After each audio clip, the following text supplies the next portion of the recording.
जय हिंद दोस्तों, कैसे हैं आप सब। आज हम राजस्थान के ब्रह्म नगरी यानी कि पुष्कर की बात करने जा रहे हैं। दोस्तों, यदि आप पुष्कर जाने की योजना बना रहे हैं तो ये वीडियो आप लोगों के लिए काफी यूजफुल होने वाला है, क्योंकि आज की इस वीडियो पे मैं आपको बताने वाला हूं कि आपको पुष्कर कैसे एक्सप्लोर करना है, पुष्कर में हमको कितने दिन की ट्रिप बनानी चाहिए, पुष्कर में हमको कौन कौन से दर्शनीय स्थल है घूमने के लिए, पुष्कर में हमको कहां अपना स्टे बनाना चाहिए, साथ ही साथ पुष्कर में हमको खाने पीने की क्या बंदोबस्त होगी, पुष्कर में हमको ब्रह्मा जी के यानी कि जगत पिता ब्रह्मा जी के हमको दर्शन कैसे करना है, साथ ही साथ अगर हम यहाँ कैमल सफारी करना चाहते हैं तो उसकी हमको क्या बंदोबस्त मिलेगी। हर एक छोटी और बड़ी इन्फॉर्मेशन आज की इस वीडियो पे मैं आपको देने वाला हूं। तो दोस्तों बने रहेगा मेरी वीडियो में, एक एक करके सभी बातों को विस्तारपूर्वक वर्णन करते हैं, जिससे आपको इस पुष्कर यात्रा को करने के लिए काफी सहूलियत मिले और आपका कुल खर्चा भी कम आए। तो बिना विलंब किए चलिए आइए वीडियो को आरंभ करते हैं और सबसे पहली बात करते हैं कि हमको पुष्कर कैसे पहुंचना है।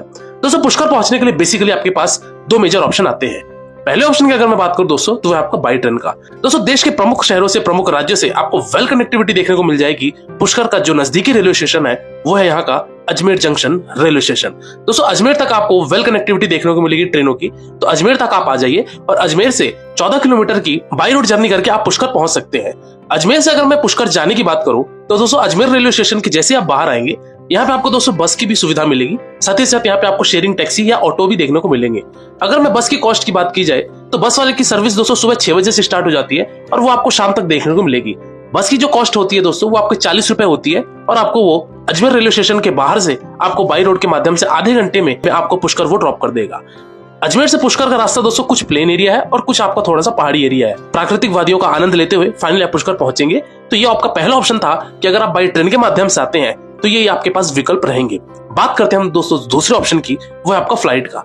दोस्तों, यदि फ्लाइट से आना चाहते हैं तो जो नजदीकी एयरपोर्ट है वो है दोस्तों यहाँ का किशनगढ़ एयरपोर्ट, जो कि 42 किलोमीटर की दूरी पे स्थित है पुष्कर से। किशनगढ़ एयरपोर्ट में दोस्तों हालांकि ज्यादा फ्लाइटों का परिचालन नहीं है, जिसके कारण से हो सकता है कि आपको यहाँ तक फ्लाइट डायरेक्ट देखने को ना मिले।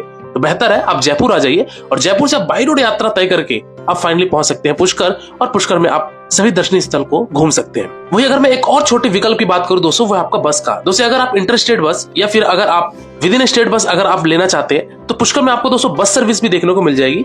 तो पुष्कर में ही बस स्थानक है जो कि मंदिर से लगभग 1 किलोमीटर की दूरी पे स्थित है। यहाँ पे आप आइए बस के माध्यम से और यहाँ आके घूम फिर सकते हैं। चलिए दोस्तों बात करते हैं कि हम पुष्कर अब पहुंच चुके हैं। अब हमको पुष्कर में कहाँ अपना स्टे लेना चाहिए और हमको खाने पीने की क्या बंदोबस्त होगी। दोस्तों, पुष्कर में अगर मैं बात करूं खाने पीने की या फिर होटल एकोमोडेशन की, तो ध्यान रखिएगा दोस्तों पुष्कर का जो सबसे मेन मार्केट एरिया है जिसको बोला जाता है बड़ी बस्ती। बड़ी बस्ती में दोस्तों आपको ढेर सारे होटल्स के ऑप्शन देखने को मिल जाएंगे। बड़ी बस्ती दोस्तों एक बाजार है, एक मार्केट एरिया है, जहाँ पे उसके समीप में इर्द गिर्द यहाँ पे होटल्स भी देखने को मिलेंगे। साथ ही साथ यहाँ पे आपको खाने पीने की भी रेस्टोरेंट, भोजनालय, ढाबे सब चीज देखने को मिल जाएगी। होटल्स की अगर कॉस्ट की बात की जाए दोस्तों, अगर आप पुष्कर में अपना स्टे बनाना चाहते हैं तो दोस्तों 1 नाइट का जो किराया होता है दोस्तों वो आपका 1000-1200 से स्टार्ट होके 1500, 1800, 2000 तक अलग अलग टैरिफ के अलग अलग कैटेगरी के रूम्स देखने को मिल जाएंगे। वही अगर बात की जाए दोस्तों कि अगर आप चीपेस्ट ऑप्शन अपनाना चाहते हैं तो यहाँ पे दोस्तों आपको धर्मशाला, साथ ही साथ यहाँ पे आपको आश्रम भी देखने को मिलेंगे। तो जहां आपके अगर बजट है उस हिसाब से आप अपना स्टे बना सकते हैं। धर्मशाला या फिर आश्रम की अगर बात की जाए दोस्तों तो आपका 400, 500, 600 रुपए अधिकतम आपको देखने को मिलेंगे और यहाँ पे आप 1 नाइट का स्टे बना सकते हैं। चलिए दोस्तों बात करते हैं कि हमको खाने पीने की क्या बंदोबस्त है।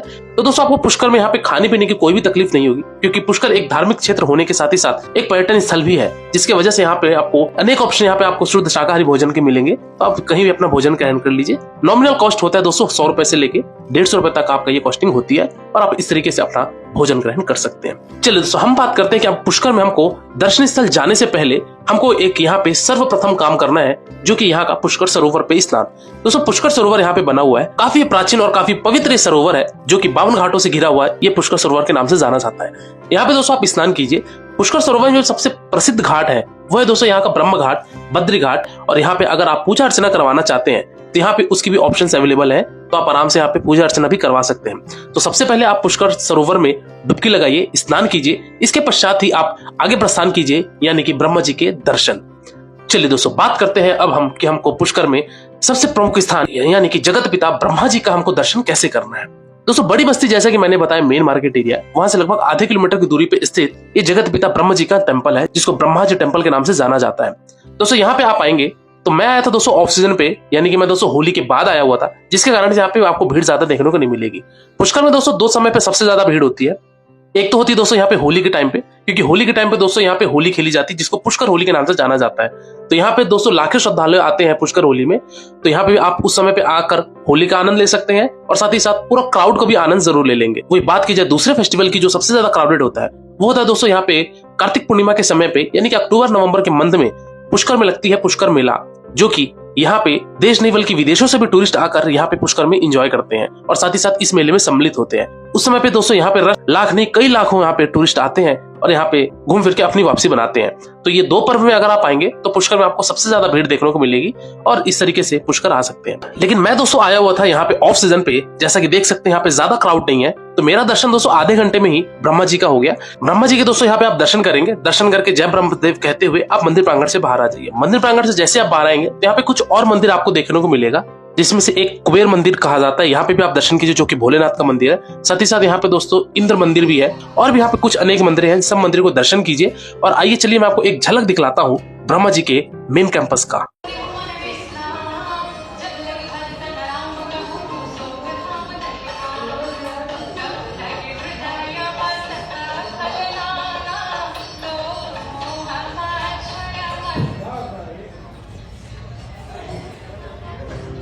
तो दोस्तों ये रहा आपका कि मंदिर में हमको कैसे दर्शन करना है, और मंदिर में दर्शन करने के पश्चात हम निकल पड़ेंगे अपने अगले दर्शन स्थल की तरफ, जो कि रहेगा आपका सावित्री माता का मंदिर। दोस्तों पुष्कर के मेन ब्रह्मा जी के टेम्पल से लगभग 1 किलोमीटर की दूरी पर स्थित ये सावित्री माता जी का मंदिर है। लेकिन यहाँ पे दोस्तों सावित्री माता मंदिर जाने के लिए 2 ऑप्शन आते हैं। पहला ऑप्शन तो आता है दोस्तों यहाँ पे कि आप 700 सीढ़ी पैदल सीढ़ियां चढ़कर आप माता के मंदिर पे जा सकते हैं, क्योंकि पहाड़ों पर ये माता जी का मंदिर बसा हुआ है। ये सावित्री मंदिर में जाने के लिए दूसरा ऑप्शन जो आता है वो आता है रोपवे का। मैं दोस्तों प्रीफर किया रोपवे।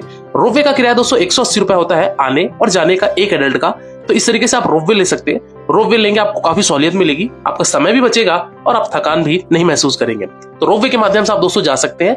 10 मिनट की ये आपकी जर्नी होती है केबल कार की, जो कि आपको बीच में रोककर आपको पूरे पुष्कर शहर का भी एक दृश्य देखने को मिलेगा। इस तरीके से आप फाइनली पहुंचेंगे सावित्री माता के पहाड़ पर, जहाँ पे आप उतरकर माता जी के दर्शन करेंगे। सावित्री माता के कैंपस में और भी टेम्पल्स हैं, उनके भी दर्शन कीजिए। और मुख्य मंदिर हमारा ये रहा, जिसको सावित्री माता जी के मंदिर के नाम से जाना जाता है। माता जी के दर्शन कीजिए और यहीं से कैंपस से ही आप देख सकते हैं कि यहाँ से पुष्कर का एक खूबसूरत सा व्यू आपको देखने को मिलेगा। यहाँ पे कुछ समय आप बिताकर अपनी वापसी रोपवे के माध्यम से ले सकते हैं। इस तरीके से सावित्री माता का दर्शन करने के लिए आप मान के चलिए कि 1 से 1.5 घंटे का समय लगेगा। लेकिन अगर आप मेले के टाइम पे या फिर होली के टाइम पे आए हैं तो ध्यान रखिएगा कि आपका सावित्री माता का ही दर्शन करने में केवल और केवल 2 से 3 घंटे का समय अवश्य लगेगा। चलिए दोस्तों इसी के साथ ही साथ बात करते हैं कि पुष्कर में एक और सबसे फेमस चीज होती है, जिसको कहा जाता है कैमल सफारी या फिर जीप सफारी। कैमल सफारी या जीप सफारी भी दोस्तों आप यहाँ कर सकते हैं। कैमल सफारी की अगर कॉस्ट की बात की जाए दोस्तों तो आपका 700-800 रुपए लेते हैं, तो आपके आधे घंटे के राइड का। इस तरीके से आप यहाँ पे कैमल सफारी कर सकते हैं, जो कि यहाँ पे आपको काउंटर बुकिंग देखने को मिलेंगे। तो आप यहीं पुष्कर से ही काउंटर बुकिंग करा के वो आपको कैमल के थ्रू वहां पे ले जाएंगे डेजर्ट पे, और डेजर्ट पे आपको वहां पे राइड करवाएंगे। चलिए दोस्तों बात करते हैं कि हमको पुष्कर में और कौन कौन से मंदिर है जो हमको दर्शन करने हैं। दोस्तों पुष्कर में अनेक मंदिर हैं। अगर मैं प्रमुख मंदिर की बात करूं, जो कि पुष्कर ब्रह्मा जी के मंदिर के इर्द गिर्द है, जो सबसे पहले आता है दोस्तों वो आता है यहाँ का नरसिंह टेम्पल, जो कि मंदिर से लगभग 400 मीटर पहले बना हुआ है। नरसिंह टेम्पल के साथ ही साथ दोस्तों यहाँ पे आप रघुनाथ टेम्पल का भी दर्शन कर सकते हैं, जो कि रामचंद्र जी के ऊपर समर्पित ये मंदिर है। यहाँ भी आप जाके दर्शन कीजिए।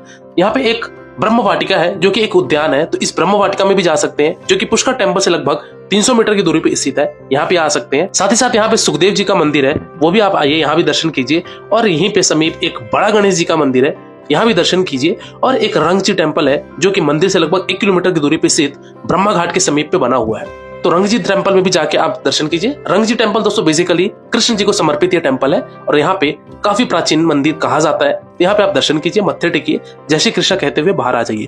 अगर आपके पास दोस्तों पुष्कर में 1 दिन का समय और है, यानी कि अगर आप 1 नाइट 2 डेज की ट्रिप बनाते हैं, तब आप दोस्तों एक गायत्री टेम्पल जा सकते हैं, जो कि पहाड़ों पर बसी हुई है माता जी का टेम्पल, जिसको गायत्री टेम्पल के नाम से जाना जाता है। यहाँ पे आप विजिट कर सकते हैं। साथ ही साथ यहाँ पे एक वारा टेम्पल के नाम से जाना जाता है, तो वारा टेम्पल भी आप जा सकते हैं। लेकिन ये सारे टेम्पल्स आपके तभी हो जाएंगे अगर आपके पास 2 दिन का समय होगा तो, क्योंकि अगर आप हर एक चीजों को अच्छे से एक्सप्लोर करेंगे तो मान के चलिए कि दोस्तों आपका 1 नाइट 2 डेज की ट्रिप लगेगा। वही अगर मैं बात करूं दोस्तों कि पुष्कर आने का बेस्ट टाइम कौन सा होता है, तो ये मान के चलिए कि दोस्तों अगर आप सीजन पे आना चाहते हैं तो होली या फिर अक्टूबर नवंबर कार्तिक पूर्णिमा के समय पे आ सकते हैं। साथ ही साथ यहाँ पे न्यू ईयर के टाइम पे भी थोड़ा सा रश होता है।